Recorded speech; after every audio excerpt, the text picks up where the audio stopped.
बताएं जी 20,000 वोट किस तरह बढ़ सकता है सर? ऐसी ऐसी कौन सी बात होगी, आपने ऐसा कौन सा काम कर दिया कि 20,000 वोट आपका बढ़ जाए?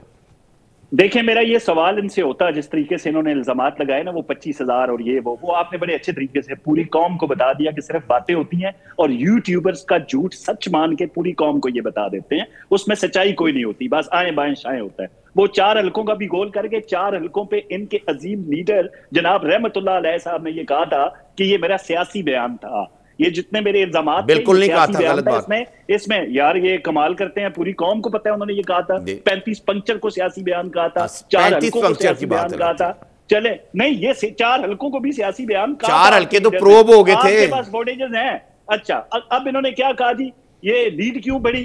भाई पूरी कौम ने ये देखा, रोटी को चोची नहीं कहती पूरी कौम, उन्होंने जंग के हालात में देखा, और अब आके जब रविशंकर डेनमार्क में बैठ के field marshal general Asim Munir साहब को मुखातिब करके ये कहता है कि ये बंदा बड़ा खतरनाक है, हमें खतरा पाकिस्तान से नहीं है, पाकिस्तान की आवाम से नहीं है, खतरा है तो फील्ड मार्शल से है। एन उसी लम्हे आपके लीडर का अडयाला जेल से एक ट्वीट आता है जिसमें वो मुखातिब करके झूठा इल्जाम लगाता है फील्ड मार्शल पे। तो कौम समझती है ये बातें कि जिस फील्ड मार्शल ने भारत को मुंह तोड़ जवाब दिया, उस पे आपका लीडर जेल में बैठ के झूठे बोहतान बांध रहे। कौसर साहब से एक सवाल है मेरा कि आपकी जमात फील्ड मार्शल साहब लीड कर रहे हैं, फील्ड मार्शल साहब मुल्क के पाकिस्तान के हैं, वो हमारे भी उतने ही हैं जितने आपके हैं। आप तो नून लीग को रिप्रेजेंट कर रहे हैं ना, आप अपनी हुकूमत की कारकर्दगी और मुस्लिम लीग नून की कारकर्दगी बताएं, जो दूध और शहर की नहर बहाई थी, जिसकी वजह से किसानों को उनकी फसल के पैसे मिल गए और उन्होंने आपको वोट डाल दिया।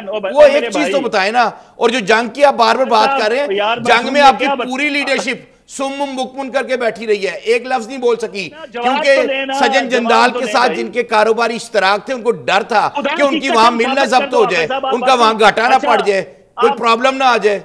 आप बात करें कोई फैक्ट्स एंड फिगर्स पे। चले कौसर साहब, फील्ड मार्शल साहब, आप वही ये लोगों की विसाखियों के पीछे से हटके सामने आए। मंसूर, ये कोई तरीका है? अच्छा, आप सबूत नहीं था बंदे के पास सर, एक बात का सबूत नहीं था बंदे के पास, सारी हर बात का सबूत है। कौसर साहब एक मिनट, ऐसा नहीं है कि उन्होंने कहा मेरे पास हर चीज का सबूत नहीं है, कुछ चीजों के सबूत उनके पास हैं, उन्होंने कहा वीडियोस हैं, मैं वो वीडियोस शेयर करने के लिए तैयार हूं। मैंने जिस पॉइंट के ऊपर उनसे सवाल किया था वो 25,000 वोटों का था कि क्या उसका कोई सबूत है या नहीं है, लेकिन उन्होंने कहा कि लोगों को बाहर निकाला गया है, आरओस को बाहर निकाला गया है, हमारे जो पॉलिटिकल एजेंट्स थे उनको बाहर निकाला गया, उसके सबूत हैं हमारे पास, ऐसा नहीं है कि नहीं निकाला गया। ये आप नहीं, ये भी एक ब्लैंकेट स्टेटमेंट है कि कह दिया जाए कोई सबूत नहीं है आपके, नहीं, ऐसा नहीं है, कुछ सबूत हैं उनके पास। सबूत है, सिर्फ बातों तक है ना। अमाद अजहर ने कुछ शेयर किया, चले जिस ट्वीट जो उन्होंने कर दिया कि मुझे सोर्सेज नून के अंदर से बता रहे हैं, क्या आप ये समझते हैं कि इन हालात के अंदर पीटीआई शर्म करते हुए किसी बंदे का नाम ना ले यार, या उमर डार वो वीडियो ना लगा दे जिसमें ठप्पे लग रहे हो? तो जनाब आगाज से ही 3 बजे नहीं 12 बजे से इन्होंने ये शोर मचाना शुरू कर दिया था।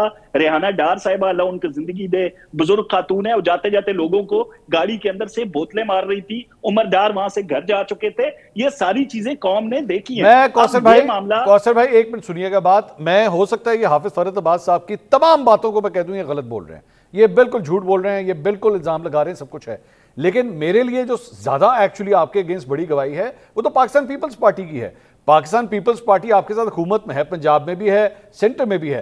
एक्चुअली तो होना यह चाहिए था कि वो इवन इतने बड़े मार्जिन से, जिसमें आप खुद कह रहे हैं कि भाई आप तो हमारे करीब करीब भी नहीं थे, तो कम से कम उन्हें यह कहना चाहिए था कि जनाब हाँ जी हम हारे, हमारे तहादी जीते हैं, हम उन्हें मुबारकबाद देते हैं, बड़ा अच्छा इलेक्शन था, नून लीग को ये सीट जो है वो बहुत बहुत मुबारक हो। वो तो आपके लिए ये तक कहने के लिए तैयार। वीडियो दिखा दूं, ये प्रेसिडेंट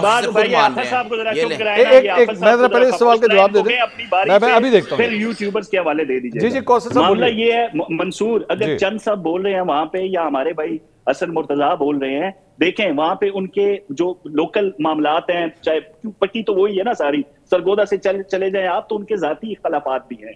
बाकी पावर शेयरिंग के हवाले से हमारी पंजाब हुकूमत के साथ जो लोकल पीपल्स पार्टी है उनके शदीद तरीन इख्तलाफात हैं। उन इख्तलाफात को मलूज रखते हुए वो किसी भी चीज पे इल्जाम लगा सकते हैं। मैंने ये कहा ना, एक जमात है वो 1800 वोट लेती है, और अगली दफा आके जनाब वो 4.5 सर चंद साहब का तो इस एरिया से नहीं है ना ताल्लुक सर, वो सरगोदा किधर है, समरियाल किधर है, चंद साहब क्यों आपके मैं आपको पावर शेयरिंग की बात कह रहा हूं भाईजान, पावर, ये सारे लोग वहां पे मौजूद थे, जिस तरह मौका दिया गया पीटीआई को, इस तरह नून के भी तमाम लोग। अच्छा चले कौसर साहब मुझे ये बताएं, कौसर साहब एक सवाल का जवाब दें, बल्कि शायद आपको इतना नहीं पता होगा, इनको हाफिज साहब कितने कैंडिडेट से, 15 कैंडिडेट से, इसके 15 हाफिज साहब, ये कौसर साहब सिर्फ एक जुमला, एक मिनट, ये 15 में से एक आपका हो गया, बाकी रह गए 14, ये भी आपसे नाराज हैं, बाकी रह गए 13 में से पीपल्स पार्टी को निकाल दे, बाकी रह गए 12 में से लब्बैक भी निकाल दे, बाकी रह गए 11 में से कोई एक आके मुस्लिम लीग नून को एक कह सकता है बहुत बहुत मुबारक हो जी, बड़ा फ्री एंड फेयर इलेक्शन जीते हो तुसी,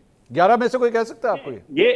ये सियासी बसीरत अल्लाह करे कि हमारे सियासी रहनुमाओं में आ जाए कि खुल के ग्राउंड रियलिटीज को मलूज रखें। अच्छा। या तो हम 13 में हारे होते, या सीट हम 18 में हारे होते, या फिर 24 जनरल इलेक्शन में हारे होते और जिमनी में जीत जाते तो इनका ढोल ढमक्का बनता था। भाई इस वक्त पंजाब के अंदर जिस तरीके से मरियम नवाज साहिबा काम कर रही हैं, तमाम सूबे उसके मोतरफ हैं, ये तो कभी नहीं मानेंगे ना, ये तो मान ही नहीं सकते, क्योंकि इन्होंने बुजदार का दौर देखा हुआ है। लोग खिदमत को वोट दे रहे हैं, लोग अपने बच्चों के फ्यूचर को वोट दे रहे हैं। एक कोई चीज बता दें कौसर भाई, एक चीज बता दें, सिर्फ एक चीज बता देना कि समड़ियाल का किसान, समड़ियाल का दुकानदार, समड़ियाल का दिहाड़ीदार, कोई एक चीज बता दें जिसकी वजह से मुस्लिम लीग उनको वोट दे देता, कोई एक चीज तो बता दें। क्या करें, समड़ियाल के दुकानदार को छोड़ें, मैं आपकी पूरी रामलीला, भाई वोट उन्होंने डालने थे ना, आप हौसला नहीं कर रहे ना, आप हौसला करें ना यार। मैं तो आपसे एक सवाल, मासूमाना सवाल है, आप कोई एक चीज बता दें भैया, वो मंसूर का काम है सवाल करना। अच्छा मैं सवाल आगे ले लेता हूं, मैं अतर साहब के पास लेता हूं। अतर साहब, क्या ऐसा मुमकिन ही नहीं है? तो बात नहीं ना, मैं जब बोलता हूँ हाफिज साहब बीच में चुटकुला दे देते हैं, आज आपकी बात, सारा मामला ही खत्म हो जाता है। आपकी बात कंप्लीट नहीं हुई क्या अभी? अगर नहीं हुई तो आप कंप्लीट करें। अभी वाकई ही नहीं हुई थी ना, आप करें, आप करें सर, आपकी हुकूमत है, आप करें, आप बात कंप्लीट करें। नहीं काज़मी साहब, आप प्लीज अपनी बात कंप्लीट करें। अतर ने भी यही बात की ना कि भाई वो नवाज शरीफ ने शायद जंग डिजाइन की हो ना, तो यार इस तरह की बातें जो है वो बड़ी अजीब लगती हैं। नवाज शरीफ जो है वो बिल्कुल 2 दिन कयाम पजीर थे पीएम हाउस के अंदर, सारी चीज उनकी मशावरत से हुई है, और चाहे वो समड़ियाल के लोग हैं या पूरे पाकिस्तान के लोग, उन्होंने इस रियासत को, इस हुकूमत पाकिस्तान को, इन अफवाज को जंग जीतते हुए देखा है। उन लोगों के हवाले से जो अभी भी एक मुहिम चला रहे हैं रियासती इदारों के खिलाफ, आप क्या समझते हैं उनको वोट पड़ता? शुक्र करें उनको वहां पे जूते नहीं पड़े। खैर